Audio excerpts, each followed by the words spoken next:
Assalamualaikum warahmatullahi wabarakatuh. Perkenalkan, nama saya Sofia dengan NIM 21110500444 dari Reguler B Malang.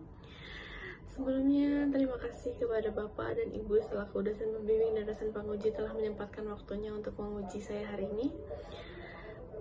Perkenalkan, nama saya Sofia dan di sini saya akan memaparkan singkat tentang skripsi saya, yaitu yang berjudul Analisis Rasio Likuiditas, Rasio Profitabilitas, dan Rasio Solvabilitas dalam menilai kinerja keuangan PT Indokorsa 2014-2023. Baik, sebelumnya saya akan memaparkan singkat tentang bab 1, yaitu latar belakang, yaitu mengapa saya mengambil PT Indokorsa sebagai objek penelitian sana banyak sekali digunakan oleh masyarakat, dan ini adalah salah satu poin penting untuk saya teliti untuk mengetahui kinerja keuangan perusahaannya. Nah, dalam memberikan kenyamanan saat berkendara, maka perlu adanya pemeliharaan kendaraan, terutama berpusat pada ban kendaraan.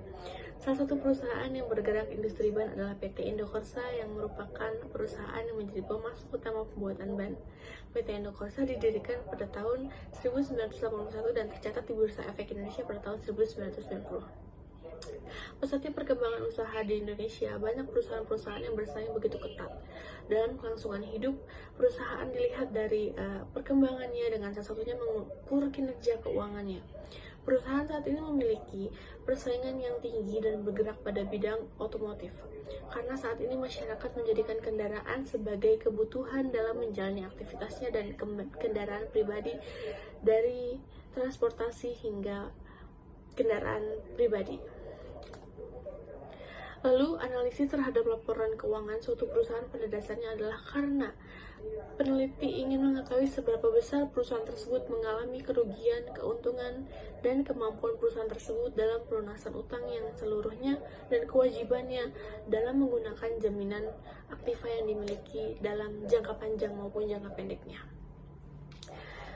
Baik, sekarang kita masuk ke rumusan masalah, yaitu bagaimana analisis rasio likuiditas PT Indokorsa 2014-2023. Lalu yang kedua ada bagaimana analisis rasio profitabilitas PT Indokorsa periode 2014-2023, dan bagaimana analisis rasio solvabilitas PT Indokorsa periode 2014-2023. Dan yang keempat ada bagaimana kinerja keuangan PT Indokorsa periode 2014-2023.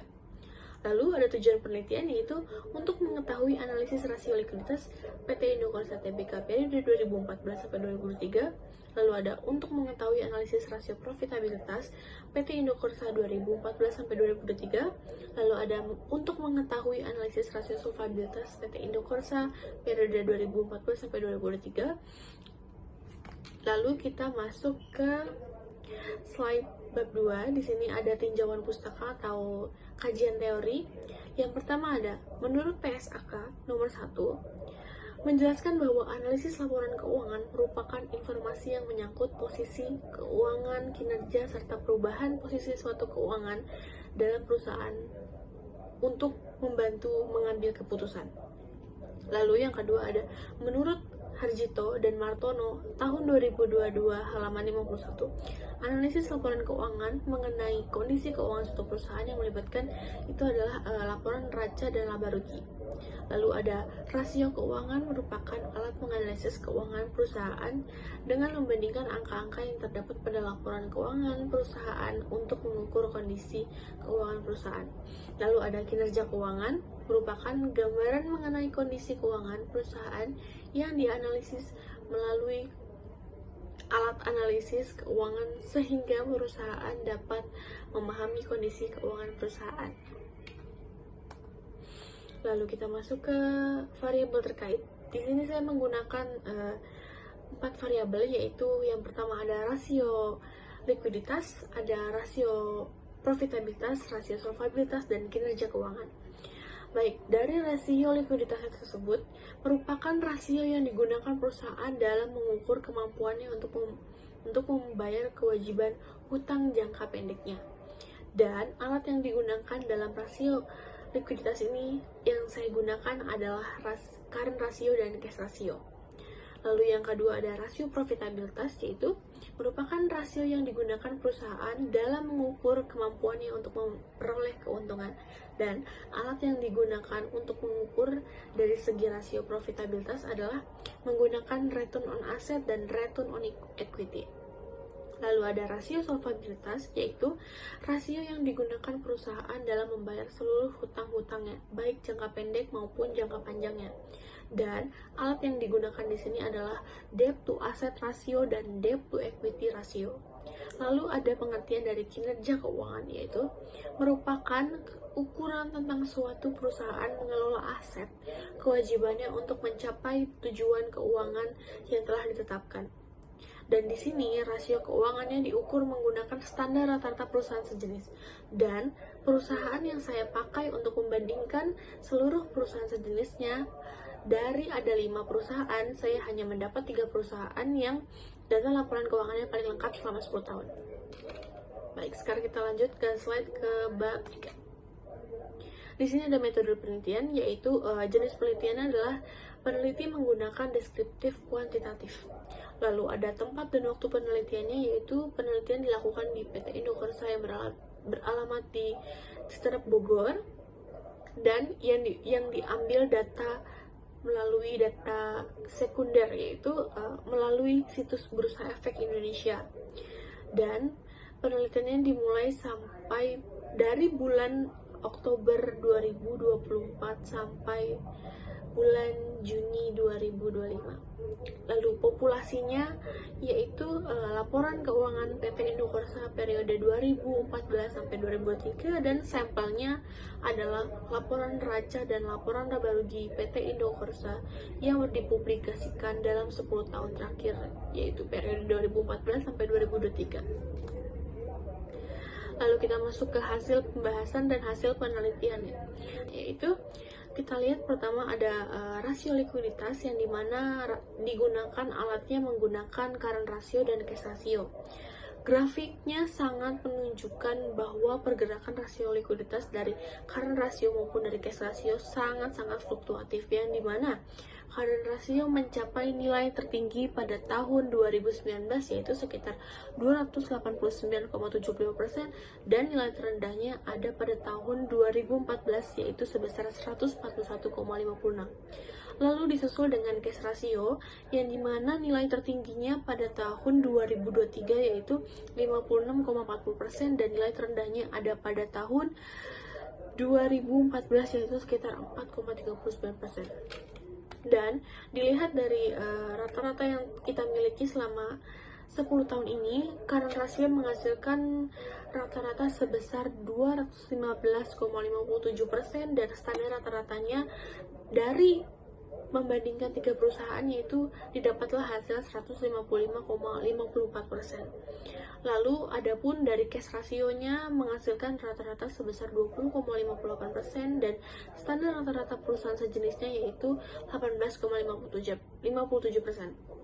Yang dimana jika diindikasikan rasio likuiditas PT Indokorsa dinyatakan sehat karena nilai current rasionya di atas standar rata-rata industri dan nilai cash rasionya berada di atas standar rata-rata industri. Lalu untuk rasio profitabilitasnya yaitu menggunakan alat ukur return on asset dan return on equity, yang dimana return on assetnya ini dan return on equity ini memiliki pergerakan yang sangat-sangat fluktuatif juga, sama seperti rasio likuiditas. Tetapi dalam rasio profitabilitas ini kita melihat pergerakannya cukup tajam, bagaimana penurunan dan kenaikannya sangat-sangat signifikan. Dari return on asset sendiri, nilai tertingginya ada pada tahun 2022, yang dimana menghasilkan rata-rata sebesar 11,68%, dan nilai terendah return on asset terjadi pada tahun 2020 sebesar 1,53%. Lalu untuk return on equity-nya, nilai tertingginya ada pada tahun 2021 yaitu sebesar 15,70%, dan nilai terendahnya ada pada tahun 2019 yaitu sekitar 1,94%. Yang dimana nilai ini menunjukkan bahwa rata-rata return on asset PT Indokorsa selama 10 tahun adalah 6,52% dan return on equity-nya memiliki hasil rata-rata sebesar 9,17%. Lalu, standar rata-rata keuangannya atau standar rata-rata perusahaan sejenisnya dari 3 perusahaan yang sudah dibandingkan, yaitu dari return on asset sendiri standar rata-ratanya adalah 3,45% dan standar rata-rata untuk return on equity ada sebesar 6,02% atau 6,2%. Jadi didapatkan rasio profitabilitas PT Indokorsa selama 10 tahun baik dari return on asset atau return on equity dinyatakan sehat karena nilai ini menunjukkan return on asset yang di atas rata-rata standar industri dan return on equity-nya di atas standar rata-rata industri. Baik, sekarang kita masuk ke bagian rasio solvabilitasnya, yaitu grafik yang menunjukkan pergerakan yang sangat fluktuatif dan pergerakan yang mendatar, yaitu pergerakan fluktuatif untuk debt to asset ratio dan pergerakan mendatar untuk debt to equity ratio, yang dimana nilai debt to asset ratio tertinggi yaitu pada tahun 2020 sebesar 447,63% dan nilai terendahnya ada pada tahun 2014 dengan nilai sebesar 237,79%, yang dimana nilai debt to equity rasionya juga mengalami kenaikan yaitu pada tahun 2014 atau nilai tertingginya pada tahun 2014 sebesar 72,57% dan nilai terendahnya ada pada tahun 2023 yaitu sebesar 32,23%, yang dimana nilai ini bisa didapatkan rata-ratanya sebesar selama 10 tahun debt to asset ratio dan debt to equity ratio memiliki nilai sebesar 369,57 untuk debt to asset ratio dan rata-rata debt to equity ratio selama 10 tahun yaitu sebesar 38,17%. Yang dimana standar rata-rata untuk debt to asset ratio adalah 203,89 dan rata-rata untuk debt to equity ratio yaitu sekitar 113,96%, yang dimana mengindikasikan bahwa rasio solvabilitas PT Indokorsa dinyatakan kurang sehat karena nilai debt to asset ratio melebihi nilai yang ditentukan oleh rata-rata perusahaan sejenis. Lalu untuk debt to equity rasionya menyatakan bahwa sehat karena nilainya masih berada di bawah rata-rata standar industri. Masuk ke bab 5 yaitu kesimpulannya.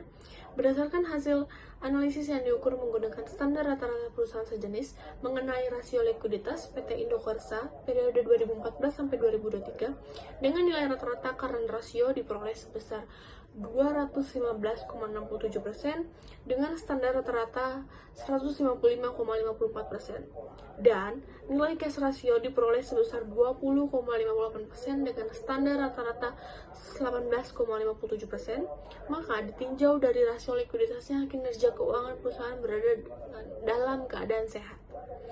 Lalu, berdasarkan hasil dari analisis yang diukur menggunakan standar rata-rata sejenis mengenai rasio profitabilitas PT Indokorsa periode 2014 sampai 2023 dengan nilai rata-rata return on asset diperoleh sebesar 6,52% dengan standar rata-rata 3,45% dan nilai return on equity diperoleh sebesar 9,17% dengan standar rata-rata 6,2%, maka ditinjau dari rasio profitabilitasnya, kinerja keuangan perusahaan berada dalam keadaan sehat.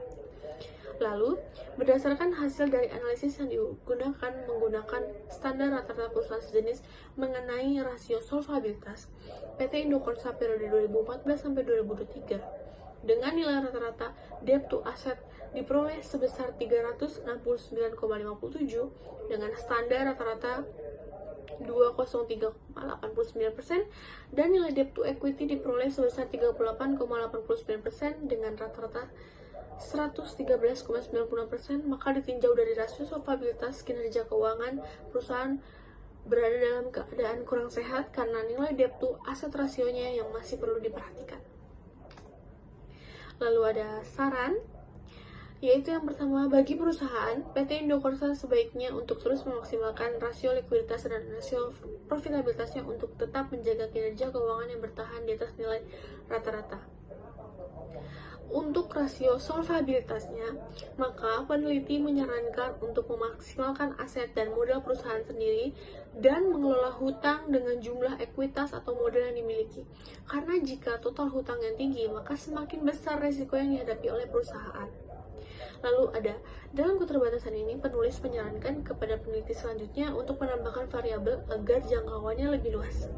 Lalu, dengan melakukan analisis rasio, perusahaan dapat mengetahui posisi keuangan, kinerja keuangan, serta dapat mempertimbangkan strategi yang akan dilakukan untuk masa yang akan mendatang demi memperbaiki kinerja keuangan perusahaannya.